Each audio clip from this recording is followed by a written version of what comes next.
refers to this as my Harley Davidson. Now this piece of equipment is custom built to simply evaporate water from maple sap. It's its only function, and we only use it 6 to 8 weeks every year. And it's looks new, Jim, is it? yeah, no, it's new about 15, 18 years ago. Oh, really? He Yeah. polishes it like a car. Yeah, well, it's actually the price of 2 Harley Davidsons, so in order to keep my wife happy, I take care of it. Yeah. However, the way this works is at the back end of the machine, there is a float, and there is a pipe that allows sap to come in. Oh, I must mention that outside the building is another tank where the concentrate flowed from the reverse osmosis machine. Yeah. So I've got a tank full of fluid outside. It flows into the machine, and the water or the sap is approximately 2 inches deep over the entire heating surface. As it is evaporating, the float that's in the back allows new sap to come in. The new sap that comes in will not mix naturally with what's already partially boiled. You could stir it with a spoon and it would mix, but on a dead level surface, the new stuff coming in will push the partially boiled ahead of it, and that's what drives the sap naturally through the machine. So at that end, maple sap, raw sap goes in, but on this end, there is a valve where the maple syrup finished product comes out. Now water boils at 212 degrees. However, maple syrup is maple syrup at 219 degrees, 7 degrees above the boiling temperature of water. You can see in the front pan that is flat, it is divided up into sections. At the end of every section, there is a hole that allows the product to serpentine its way through the pan system.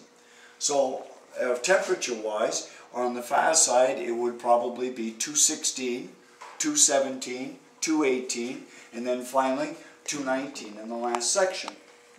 When I was a boy, you used to have to stand here in this last section with a thermometer and continuously monitor the temperature until it got to be 219, and then you would reach over and manually open a valve and drink and keep monitoring the temperature until everything that was 219 was drained out. That was finished syrup.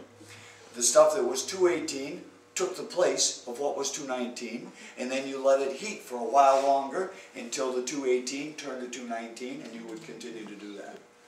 Well, today I have a probe that sticks into the pan. It senses when it is 219, tells the computer tells the valve to open, which drains it automatically. So every bit of syrup that comes out of the evaporator is perfect. Smart as the computer is, though, it doesn't recognize when the bucket is full.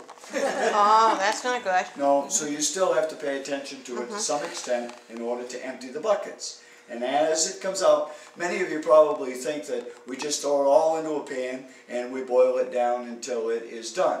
Well, it doesn't work that way with the evaporator. It is a constant supply of sap going in the back, and it is a constant supply of syrup coming out the front. So it is a continuous process. This particular machine makes about 25 gallons of syrup every hour. If it goes over 119 degrees, does it spoil? Or? It burns? No, but once it gets upwards of 228 to 230, it turns to charcoal. Oh. And then you've got an awful mess and ruined pans. Yeah. If it doesn't get to 219, it's not really maple syrup. Okay. And the only way to make it syrup is to continue to heat it to bring it to that 219. Jim, I was told that if it molds over, you skim it off and reheat it. Is that true for maple syrup? Yeah, if it still tastes good. If If the syrup wasn't truly thick enough to start with, then it is probably going to mold in your container. Sometimes the second reason for mold is you leave your finished product out on the kitchen table, and like anything else that's got sugar in it, over time it's going to grow mold spores on top. If it still tastes good, you taste it, and if it's got mold on it, you would simply pour it into a pan, reheat it, run it through coffee filters, and it's brand new again. Much like cheese. Cheese or grape jelly, you would simply cut the mold off, and you continue to eat the cheese, or the same with the jelly. Just scrape the mold off, and the jelly's still good. However, anything that's got sugar in it tends to grow mold on it afterwards, after it's exposed to room temperatures for a while. What's the difference Don't keep between it like fresh. grade A maple and grade B? Before I get off Okay. track, let me get to Sorry. the rest of this. When I take it out of the evaporator, I put it into a filter press. It goes into this tank, and then sandwiched within these steel plates are filters, like these, paper filters. When I was a boy, we used to use felt filters. These are virgin wool felt filters, and they would hang in a tank by the tabs, and you would take the hot syrup, pour it into the top of the filter, and gravity would push it through. 3 to 5 gallons of syrup, this filter is plugged. So then you'd pull it out of the tank, dump the remaining syrup into a bucket that you would probably have to reheat, and then turn these filters inside out and wash them, and then go through the whole process again. Today I use these paper filters, and I simply pull out the garbage can, disassemble the filter press, and throw the filters away. And I can filter 35 to 50 gallons through the press before I have to change the filters. What are you filtering out? Mineral deposits. Now, even though the fluid as it came from the tree was clear as water, and you couldn't see any of it, when you concentrate everything times 50, you have this. And these are, I'd call it dirt. In the trade it's called niter, or sugar sand.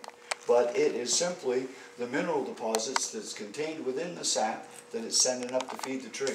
Oh, Now this doesn't harm you, it's not harmful, not fatal or anything. However, if it remains in the product, it makes the product look cloudy. And it's much more attractive if it's been filtered. The old timers used to take and just dump their syrup into barrels, unfiltered, but the bung of the barrel was located 12 inches or more up off the bottom. So over time, this would filter to the bottom, and the syrup got clear that way. But we don't have time for that today, so we use this filter press. And it's the same type of filter press with different papers that they use to filter beer or wine or many other liquids. Each one, though, has a different paper unique to what you're filtering. That's interesting. Once you start this process, is it 24/7 until all your syrup is used up, or can you stop it at some point? You can stop, I Stand there. suppose, but the whole secret to making good syrup is to make sure everything is clean and to process the sap as quickly as possible. So we, no matter how much or how little we get, we will make it all syrup. The day that we get it, you know, it runs from, let's say noontime until 6 or 8 o'clock at night. It runs. every day. So we collect it at that 7, 8 o'clock at night and start the process, and by midnight or 1 o'clock in the morning, yes, it's all into maple syrup. Now, when the syrup is done, our government has set some basic standards for maple syrup, much like a cordwood. A cord of wood has to be 4 by 4 by 8. Well, maple syrup has to be 36.5 on a Brahms scale. Now, a Brahms scale is relevant to a hydrometer. Our government, the New Hampshire Department of Agriculture actually, supplies us with a hydrometer to test for the thickness of the maple syrup. So I will fill up a test cup like this and simply put the hydrometer down into the test cup, and it wants to set on 36.5. If it is thicker than 36.5, it's okay for me to sell it because the only person I'm skinning is myself. However, the product is probably going to turn to crystal in the container because it was too thick. If it is thinner than 36.5, it is probably going to mold in the container, and it is illegal to sell as maple syrup because it's not thick enough according to government specifications. Now the second part of that is all maple syrup is 36.5. It's all the same thickness, no matter what grade it is. It's the same thickness. Weighs 11 pounds per gallon.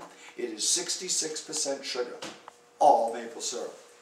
From that point, the differences are the color. And our government also provides us with a color spectrum kit. Now I would take a sample from our boil that day, and I would Whoa, Good quick. catch. I would put it into the color grading, and whatever color it closest resembles is the color that it would be. Light amber, medium amber, dark amber, or in this case, B grade. And that's the simple test. Generally, the darker the syrup, the heavier the maple flavor. Now, I have no control, really, over the colors. I can ruin it, but I can't improve upon it.